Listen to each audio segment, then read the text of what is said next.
Escena 1, interior, casa de Lute. Salón, día. Suena el teléfono. Ring, ring. El teléfono suena un poco más. Ring, ring. Mientras escuchamos pasos. ¿Sí? Vienen a por ti. Los tienes casi en la puerta. Deshazte de lo que no quieras que encuentren. Lute cuelga el teléfono al instante. Cling. Montaje. Pasos rápidos. Lute abre cajones y revuelve cosas. Teclea y clica en el ordenador. El clásico sonido de la papelera de reciclaje. Oímos cómo llaman a la puerta de forma agresiva. ¡Policía! ¡Abra la puerta, por favor! Lute cierra de golpe el portátil. Arrastra una silla. Oímos de nuevo pasos rápidos. Nuevos golpes en la puerta. Tenemos una orden judicial para registrar este domicilio. Abra, por favor. Algo cae al retrete. Lute tira de la cisterna. Oímos el bip de un encendido electrónico. Quiero dejar constancia de que se me va a detener ilegalmente. Esto igual lo quitamos. Perdona, Gaby, sigue. Vamos a entrar, por favor, apártese de la puerta. Golpes de ariete en la puerta. Otros 2 golpes y la puerta cede. Pasos pesados llegan a toda velocidad hasta nosotros empujando muebles al suelo. Un cuerpo es placado por uno más pesado. Procedemos a su detención en base al acta 45/2031 por ejercicio ilegal de actividades periodísticas. Vale, ¿cortamos? Vamos a parar 5 minutitos.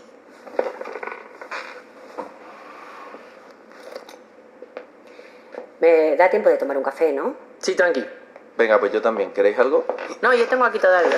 Ay, pues a mí si me traéis uno os lo agradezco.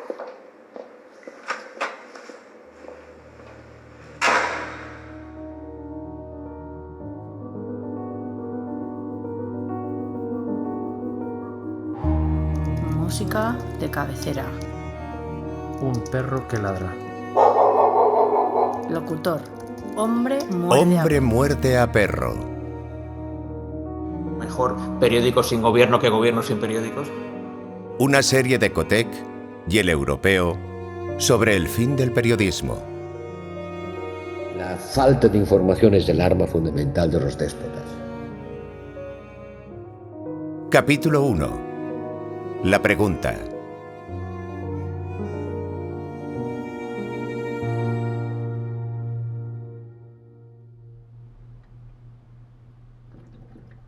¿Cómo ves esta escena? Yo la veo muy bien, ¿y tú? A mí que la detengan por ejercicio ilegal de actividades periodísticas no me termina de gustar. Vale. No me lo creo. Me parece raro. ¿A qué te refieres? A que en el mundo real yo creo que ni siquiera en una dictadura te dirían que te detienen por hacer periodismo. Dirían que has alterado el orden público, que has difundido información falsa. Ya. No sé, me falta realidad. Bueno, pero es que hemos acordado que esto es una distopía que ha prohibido el periodismo. Bueno, lo que dijimos es que ha prohibido el periodismo independiente, no el periodismo a secas. Porque en todas las dictaduras ha habido siempre periodismo, aunque fuese propaganda disfrazada. Bueno, nos referimos ahora mismo. Vale, vamos a hacerlo de otra manera. ¿Cómo definirías periodismo? Vale, pues sería algo como informar ¿Vale? de manera veraz Sí. de lo que ocurre, de forma crítica, claro. ¿Para qué lo preguntas? ¿Cómo lo definirías tú? No sé. ¿Ves? A esto me refiero. A principios de año recibimos un encargo de la Fundación Cotec. Crear una serie sonora sobre el impacto de las innovaciones tecnológicas en el periodismo y sus consecuencias en la democracia. La serie sería la compañera de El Europeo, un periódico de un solo número que incluye una reflexión sobre el mismo tema. Les propusimos crear una ficción ambientada en un mundo sin periodismo. Pero cuando estábamos a punto de grabarla, nos dimos cuenta de algo. No sabíamos bien lo que era el periodismo. ¿Qué tal? Somos Bruno y Alex y somos guionistas de ficción y documental en la Oficina de Agitación Cultural. Creo que no toda la gente sabe que los guionistas no creamos a ciegas, sino que utilizamos estructuras que tenemos comprobado que funcionan. Bueno, yo creo que ahora mismo en 2026 hay mucha más gente consciente de cómo escribir un guión, porque lo hacen para subir vídeos a redes sociales. Pues es muy interesante lo que dices. Es verdad que quizá estamos en la época en la que más se habla de guión a pie de calle. Incluso hay términos de guión como plot twist o POV que la gente usa en una conversación o en redes sociales. O distopía, que hace años era un término más técnico. La gente dice, me gustan las distopías al estilo Black Mirror. De hecho, creo que tiene mucho sentido que haya un auge en el interés por las distopías, tanto de los creadores como de los espectadores, porque es una manera muy clara de contar lo que ocurre cuando te quitan algo importante. Como pasa en Fahrenheit 451 con los libros. Sí, o en 1984 con el lenguaje, porque el Estado elimina palabras, o con las emociones en Un mundo feliz, que están controladas por drogas. O con la individualidad en la novela Nosotros, de Zamiatin, que es la madre de todas las anteriores, vamos. Por definir un poco de qué estamos hablando, las distopías suelen ser sociedades totalitarias construidas en torno a la prohibición de algo que los autores quieren poner en valor. Así que dijimos, si el periodismo está amenazado, la mejor advertencia es una distopía donde no haya periodismo en absoluto, donde esté prohibido. Pero sí que es verdad que no hemos hablado aún de por qué tenemos tan claro que el periodismo está amenazado, ni qué tiene esto que ver con la tecnología o con la democracia. Queremos poneros en contexto dándoos un par de datos que nos han llamado mucho la atención, de un informe del Instituto Reuters de marzo de 2026. Vale. A mí lo que más me ha llamado la atención es que cada vez vamos menos a buscar noticias. Antes lo normal es que tú, para leer noticias, te ibas a buscarlas a un medio. O sea, te comprabas un periódico, ponías la radio o la tele, o entrabas en un diario digital. Pero ahora, lo que se ve en todos los grupos de edad es que la mayoría ya no buscamos las noticias, nos las encontramos en redes sociales. Es decir, en medio de la sopa de contenido, de rutinas de belleza, gatos, videojuegos y lo que sea que te sirve tu red social, también te aparecen noticias, pero en un orden y una cantidad que tú no decides.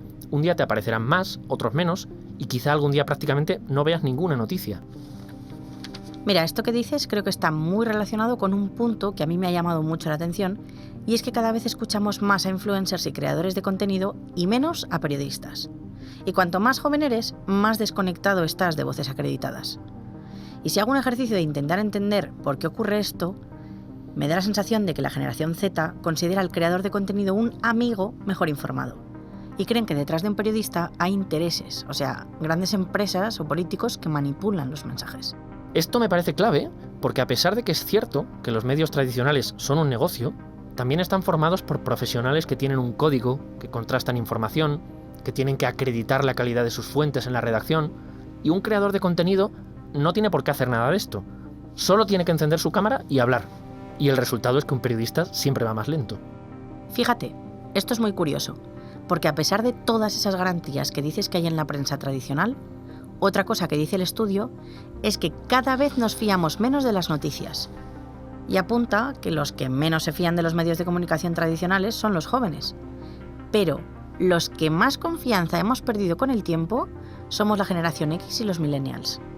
Y como guinda, podríamos decir que ha crecido muchísimo lo que llaman evitación informativa, es decir, gente que intenta no ver noticias. Casi un 40% de todos los grupos de edad dice que le pasa por lo menos de vez en cuando esto de evitar noticias. Y me hace mucha gracia porque me he reconocido aquí, no sé si te pasa. Sí que me pasa, sí. Me ha pasado justo esta mañana. Yo personalmente admiro mucho el trabajo de Ana Bernal Triviño, pero esta mañana he tenido que saltarme una noticia suya que me apareció en Instagram, porque no podía empezar un día como el de hoy, en el que teníamos mucho trabajo, con una emoción tan dura. Es súper representativo lo que dices, porque la mayoría de los que reconocen evitar noticias en la encuesta de Reuters dicen que lo hacen porque les deprimen. Vale. Sabemos entonces que el periodismo no está en su mejor momento, pero aún no hemos definido lo que es. Y necesitamos saberlo porque tenemos que prohibirlo en nuestra distopía. Permítame preguntarle por el papel del periodismo. Usted ha trabajado durante muchos años documentando crueldades e injusticias en la guerra de Ucrania. Hay ciertas cosas en común con el trabajo que hacen los periodistas sobre el terreno. Documentar este tipo de crueldades, poner nombre a las personas que sufren estas injusticias. La verdad es la primera víctima de cualquier guerra, porque la guerra no tiene solo dimensiones militares, sino también informativas. Es una batalla por los corazones y las mentes de las personas, y esta batalla no tiene límites ni fronteras nacionales. Estamos escuchando una de las entrevistas de El Europeo, el periódico de un solo número al que acompaña nuestra serie. Aquí el periodista Carlos Franganillo entrevista a la Premio Nobel de la Paz Oleksandra Matvichuk. De todas las entrevistas, hemos querido empezar por esta porque nos ha llamado muchísimo la atención una cosa que dice ahora Matvichuk. Y es una batalla importante porque la forma en que las personas ven el mundo determina sus decisiones y sus acciones. Por eso los regímenes autoritarios, aunque no tengan una ideología común, promueven narrativas comunes. Intentan presentar a las democracias como débiles e ineficaces y a las autocracias como fuertes y eficientes. Y tratan de romper la conexión con la realidad. El problema es que todos vivimos en lo digital, en un nuevo mundo con un rápido desarrollo de las tecnologías. Pasamos mucho tiempo en una realidad digital que está saturada de falsedades, propaganda y desinformación. Y esto conduce a situaciones en las que las personas empiezan a perder la capacidad de distinguir entre la mentira y la verdad. Ahora, incluso personas dentro de una misma comunidad pequeña no comparten una misma visión de la realidad. Sin una visión común de la realidad, estas personas no son capaces de actuar juntas. Y sin una acción común, no pueden proteger sus libertades y la democracia ni afrontar eficazmente los desafíos globales. Así que este es un mundo muy fragmentado. Esto es muy interesante porque Matvichuk está definiendo el periodismo como una especie de notario de la realidad. Como dice ella, hay tal ruido de voces desinformando que no somos capaces de establecer una base de realidad. Y eso me recuerda a un aforismo que se ha convertido en un meme en internet que dice: si una persona dice que llueve y otra que no, tu trabajo como periodista no es darle voz a ambos, es abrir la ventana y ver si está lloviendo. Y yo creo que esa es la gran clave de por qué la democracia necesita periodismo. Y es que la democracia necesita un acuerdo de mínimos sobre la realidad, sobre lo que sea que esté pasando, para luego discutir soluciones distintas y tomar decisiones. Entonces, podríamos decir que un mundo sin periodismo sería un mundo sin contacto con la realidad. O sea, si suprimiésemos el periodismo, podrían pasar dos cosas. O que se impusiera una única visión, o que terminásemos en un caos de visiones donde todo el mundo tiene su propia realidad. Pues a mí, para construir una distopía, la que me atrae es la segunda. O sea, un mundo que no es tanto que silencie voces, sino que las trate a todas por igual. Un sitio donde por ley importe lo mismo lo que diga un periodista que lo que diga un terraplanista. Mira, la Constitución española tiene un artículo que dice que se protege el derecho a recibir y a comunicar información veraz. ¿Qué tipo de artículo tendría en su lugar esta distopía? Ninguna visión de la realidad podrá ser considerada más verdadera que otra. O mejor, ningún relato de los hechos. ¿Vale? La democracia protegerá el derecho de cada individuo a definir la realidad según su interés legítimo o algo así. Según su interés legítimo.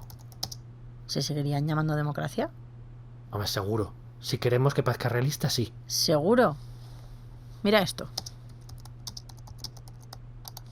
El 17% de la población española de entre 18 y 34 años cree que, en algunas circunstancias, un gobierno autoritario es preferible a un sistema democrático.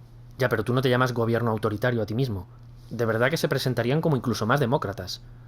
Mira, defienden que todas las opiniones son iguales. Aunque no hubieran elecciones, se agarrarían a eso para decir que son más demócratas que Platón. Bueno, en realidad Platón odiaba la democracia. Vale, mira. Está este término, que en Atenas era más o menos sinónimo de democracia, que es isocracia, el gobierno de los iguales. Es fundamental señalar que la isocracia nunca incluía a las mujeres, los esclavos o los nacidos en el extranjero. Va, el nombre es perfecto.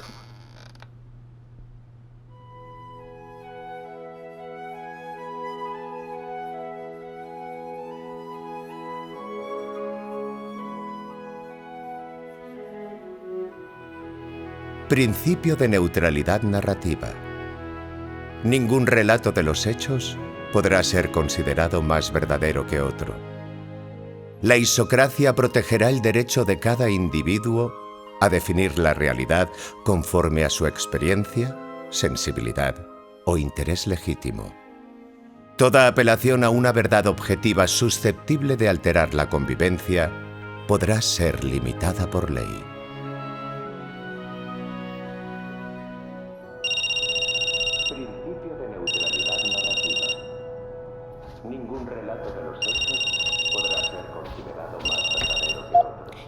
¿Sí? Vienen a por ti. Los tienes casi en la puerta. Elimina lo que no quieras que encuentren.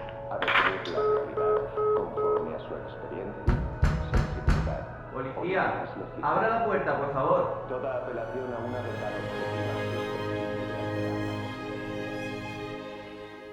Hombre muerde a perro es una serie de la Fundación Cotec para la Innovación y El Europeo, producida por la Oficina de Agitación Cultural, escrita y dirigida por Bruno Teixidor y Alex Green.